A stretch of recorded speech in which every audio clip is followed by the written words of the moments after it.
Good morning. Sorry I'm late. Technical issue that I have no idea what happened. So, good morning from beautiful Brisbane, Australia. How are you today? And thank you for being with me. If you're here for the replay, do a hashtag replay. And if you're here this morning, say g'day. My name's Linda. I'm a trauma recovery coach, and I love coming and being able to share information with you that you can apply in your day-to-day life to help you progress your recovery, and which is super important because this information needs to be out in the world. We're the first generation to have it. It's amazing stuff. So I just want to do part 2 today of a question that I've been asked to help you be able to look in your day-to-day life and see if this is happening for you. Now, the question I've been asked is too much physical display of chaos and I feel disorganized. I've heard you say in your video lessons, most can say, I can manage and just start picking up. I have found I can do that now, but there is still that initial feel, and I can see the thought, which I couldn't before because it was so instinctual to go directly to this, is too much for my brain. I used to freeze for decades. I wanted to understand what is happening inside my brain. And I could really relate when I got this question because I had this happen to me a few years ago. And it came to a crunch where my kids had borrowed stuff and not put it back where I was expecting it to be. And then I began to understand that I needed this order in my environment around me in order. Now, I couldn't use this language at the time because I didn't have it. It wasn't available. But when everything around me is in an order and what I'm looking to is all in the same place, then I don't actually have to process anything in my own environment. So if things are out of place, then it's like in my mind, in my mind, there's no order. It looks chaotic around me. And I can only imagine how it is if you're a parent and there's toys everywhere. I remember it, excuse me, I've got to sneeze. Oh, sorry, my apologies. I remember when my kids were little, if there was toys everywhere, I had to have them picked up. If there was clothes everywhere, I had to have them picked up. And I didn't understand it at the time, and I didn't understand how much pressure that created within myself because things were out of order. What I'm looking at is out of order. And we need it. We need the order around us in order, and it's an order, in order that what is happening around us does make sense to our mind. So in order for you to, really grab hold of this, think about when you go out and you've planned in your mind that this is what you're going to do, this is how it's going to happen, this is how it needs to unfold, and then all of a sudden how that's going to unfold gets thrown into chaos. So imagine that you were going to get on a train and you had to go to place A in order to get to place B, and then in the middle of it all the train line was down and you had to catch a bus with a bunch of other people and it was something totally unexpected. Well, then you're going to say to yourself, well, I can understand why my brain goes into panic mode because it's all unexpected. That very same concept we can bring into our home because if things end up out of order around us, it's chaotic, it's unknown. And as complex as one sounds and as simple as one sounds, it's the same in our brain and how it's processing things. It's out of order, it's out of sequence to what we were expecting and what we're used to. Now, with our brain, as it develops in childhood, in the primitive part, when you have trauma, our response to our environment, it develops as a fear response. Somebody who doesn't experience trauma as they're growing up, their first response to the chaos around them is, this is manageable. And this is what the lady's talking about that I've spoken on before, is when we're having this initial fear response that comes from a response in our brain, not us personally, because we end up at war within ourselves going, why do I feel like this? This is nuts. I'm in my own home. It doesn't make any sense for me to be having this emotional response. I'm an adult. I can sort this out. And that's because the automatic response to the chaos around us is fear. It's driven by our brain's response. So our eyes, as I said yesterday, I call them the fibre optics, are hooked back into another part that's in the primitive part of our brain, and by all the amazing wiring. So when our eyes, sorry, my Ecamm Live is playing up today. So when our eyes look around us and things are out of sequence, it produces this fear response in the primitive part of our brain. So for us, like the lady said, we need to be the ones that turn around. This is why I teach you and say, okay, I've had the fear response. Now I can go, right, I've got to teach myself this is manageable. So whatever's out of order, whatever's in chaos around me, I can say to myself, not only am I safe, I can manage this. So then what do we do after we started, say, picking up, but we're still having that initial feel? We've got to go, it's okay, I understand why my brain's having that initial response, and breathe, okay? We've got to learn to breathe through that initial response. One of the challenges with complex PTSD is that there's always the external side happening and then there's the internal side happening.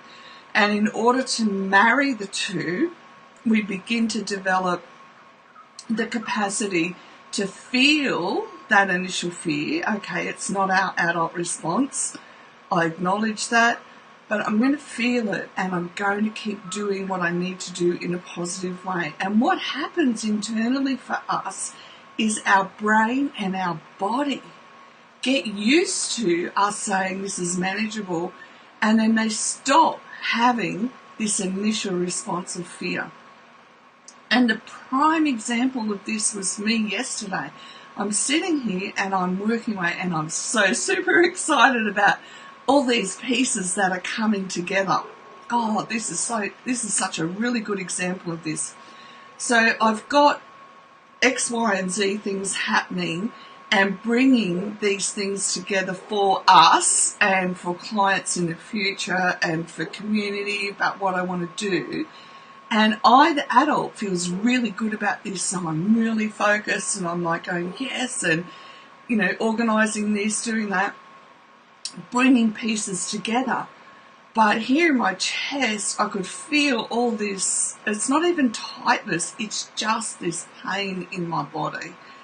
And I'm like, I know that it's there, I can feel how much it hurts, but I also know, having worked recovery long enough, that I need to keep persisting with going through the motions of something that I enjoy, okay? Because our brain isn't used to us stepping out and going, yes, I can do this. Yes, this is possible. Having a belief in my capacity to do something.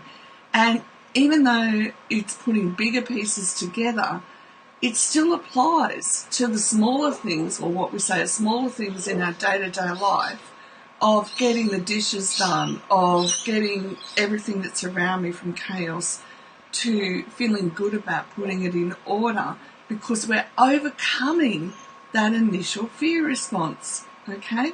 So don't be afraid to feel the fear, and know that as you continually retrain your brain, now remember, look at your brain as a muscle, that as you, like an athlete, as you train that muscle, the muscle memory gets used to the fact that this is what I'm doing and this is how I need to change in order to achieve the next goal. My goal could simply be that I'm going to have to clean up the lounge room because I've had people over and there's, things out of order. The brain still needs us to be willing to have the courage to go, okay, this is overwhelming.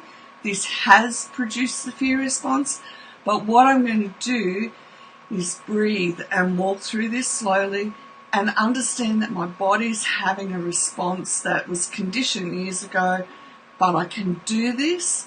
And the thing is, the retraining doesn't happen by doing it once. The retraining happens because we build that internal awareness and we have a go again and again and again. So today I will sit here and I'll be super excited about pulling all these pieces together, but my body is still going to have that response, and it actually physically hurts, but you go, right, I know this is a response from the past because I wasn't taught that it's good to feel this way, and that's about like 1/10 of the whole explanation, but we'll go with just a little bit for starters. And I can do this. I can breathe through it and I can feel good. And it does come down to, as well, adding in our disorganized attachment. That's a whole other chat show involved as well, but we've got to be prepared to feel from our heart down that it feels disorganized because it's all unknown. We're like the adventurer, the explorer that has to go to the North Pole and they're the first one that goes there. There's no roadmap that said, oh, listen, when you get to stage X, turn left, but then you're going to have to go about another 500 metres and turn right. There is no roadmap for us as we go through our recovery. We are literally experiencing it ourselves for the first time. We're the first generation to be doing this so consciously, but we are also the first person. This is the first time in our life that we're breaking frontiers, and it can be exciting stuff. Okay, the pressure internally is, it's not painful in the sense of like you've got a headache and you take 2 tablets and address pain. It's this really full-on pressure that our body is trying to hold us, saying, no, you've got to be safe, don't do this, you've got to be safe. But we're going, no, I am safe, I don't have to be afraid, I can pull all these pieces together. Now, the disorganized attachment can rise up from within. It's like this, like comes up into our mind, and it just is like paralysis. But we've got to use our breath to keep going, no, I can do this. Not only can I do this, I can enjoy doing this.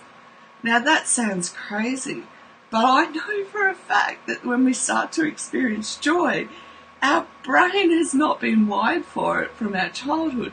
So then it gets triggered. You see how complex this is? But we can do it. And we can do these things with really healthy strategies that we build into our day-to-day life, all right? One of the things that I talked about last week, which I found, and I hadn't ever heard this before, was the acronym for FACES. So secure attachment is when I can feel flexible, when I can feel adaptive, when things can feel coherent, I am feeling energized and I feel stable. Now, what rocks us with complex PTSD is it flips all our internal side and things don't feel stable.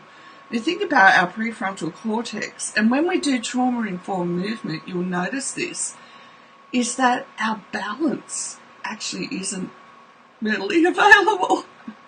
I've been training myself in doing the video, and our balance is, from our cognitive function, is out of whack. Just think about how many times you bang into furniture. My legs used to be perpetually full of bruises because we wouldn't see what's happening around us and bang into it. Oh my goodness. But here's what we do. We start to choose our feeling of, right, I'm going to feel stable and that I can do this. I know my body and brain want to work against me. That's okay, because that's how I was conditioned as a child, or needed to be, in order to get through that time. But I also had the strength to choose how I'm going to feel about this. And what you can do is choose one of the words from faces. Like, even if you choose the word flexible and go, okay, all right, my body and brain are having this response to the chaos around me. I'm going to stop and breathe, and I'm going to feel fun. And listen, I just saw an article last week about how dancing is really good for us. Put on some music and dance and do the housework. Put on some music and dance and do whatever it is you need to do. Get that feeling of energy and feeling alive, get the vibe happening, and get into it, because what you're doing, even if you can do it for 1 minute, every time you do this, you're retraining your brain and your body that you're safe in your own home to put an order together. Okay? I know that's a lot of information today, but just take one of the words, and when things feel chaotic, bring it together and go, okay, I understand this is an internal response, or as it said, this is a normal response to an abnormal situation that happened in my life, and now it's repeating today in order that I can turn it around. And I know you can turn it around because I work on doing this every day too. And we do it together. If you need any more information, head over to our recovery group, and we do life together, and we all understand that even though this is not a normal response for somebody who has a secure attachment, who never experienced trauma, for us who have experienced trauma and intergenerational trauma, this is a normal response, and it's something that we work through as we go through our recovery. Okay? If you have any questions or comments, please feel welcome to leave them down below, because I'm always happy to help you understand what's happening, so that you can retake and take hold of your life in a way that we've never been trained to or understood or been parented to as we've gone through our day-to-day life, and we can live a really good, healthy life irrespective of how our brain gets triggered at times. I hope that's a blessing for you today, and remember, we're the turtles, we win the race. The hare doesn't win the race. We do it slowly, consistently, and we win the race. All right, blessings and dreams, and I will see you again tomorrow morning. Bye for now.